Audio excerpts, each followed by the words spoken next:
Bismillahirrahmanirrahim. Ar-Rahman 'allamal Qur'an, khalaqal insan 'allamahul bayan. Ar-Rahman itu adalah sifat Allah. Pas peparengan sing dikekno dening sifat Kanjeng Nabi diarani Ar-Rahman. Allah dengan nama Ar-Rahmannya memanggil kekasihnya dengan sebutan Ar-Rahman. Ar-Rahman itu waktu memanggil Kanjeng Nabi artinya Nabi yang welas asih terhadap semua makhluk, baik orang Islam, orang mukmin, orang yang bukan Islam, orang yang enggak mukmin, orang yang enggak beragama sekalipun, bahkan makhluk apapun.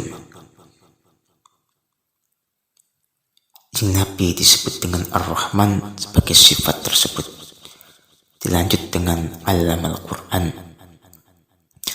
Allah memberikan kabar bahwa Ar-Rahman, Nabi yang sedemikian sifatnya, itu Allamal Qur'an, memberikan pelajaran Al-Quran. Maka Al-Quran itu menyakup semua. Para makhluk itu juga tersenyum mendengarkan Al-Quran. Para jin, para manusia, siapapun, bahkan orang yang bukan Islam pun juga banyak yang tersenyum. Banyak orang yang mempelajari Al-Quran. Maka itu disebut Ar-Rahman, Nabi yang mengajarkan Quran secara umum. Namun hal ini dibatasi dengan khalaqal insan. Al-insan bukan an-nas, tapi disebut dengan al-insan.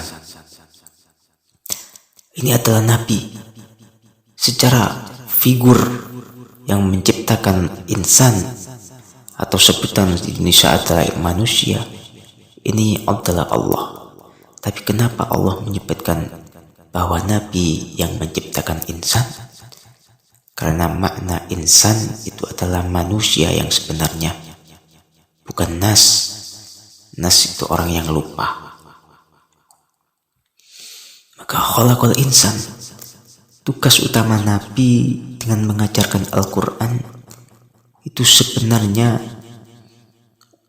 untuk menciptakan, membentuk manusia sebagai al-insan, sebenar-benarnya manusia. Melalui apa? Dilanjutkan dengan Allamahul Bayan, untuk mendidik manusia sebagai al-insan. Ini diajarkan dengan al-bayan. Nabi Allama mengajarkan kepada insan melalui al-bayan. Al-bayan kuih penjelasan Nabi dining Al-Quran sing balik ning awal. Mulane Quran niku iso dipelajari, ana ning iso dipelajari mung nganggo wasilah saka Nabi, yaiku saka sunah-sunah Rasul, sunah-sunah Kanjeng Nabi. Lah niku metu jenenge Al-Bayan. Kalau sudah begitu, bagaimana kita bisa menjadi al-insan?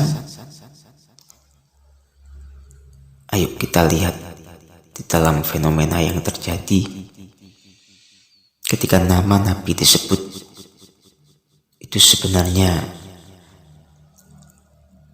para ulama-ulama sufi, para aulia itu enggak berani bersih kesibukan dengan hal yang lain. Bahkan mereka ada yang langsung berdiri dan menundukkan kepala ketika disebut dengan nama Nabi. Itu kenapa? Sebenarnya dalam maulid, pembacaan maulid, itu kita memasuki dalam dimensi roh.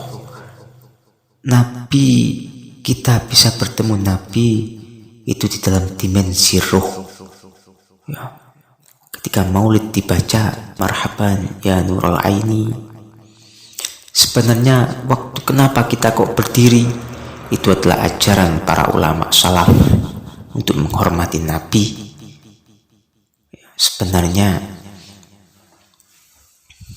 sejogjanya bagi al-insan, orang yang berbudi pekerti yang luhur tadi, orang yang memanusiakan manusia, orang yang menjadi manusia sejati, ini hatinya peka, rohnya peka.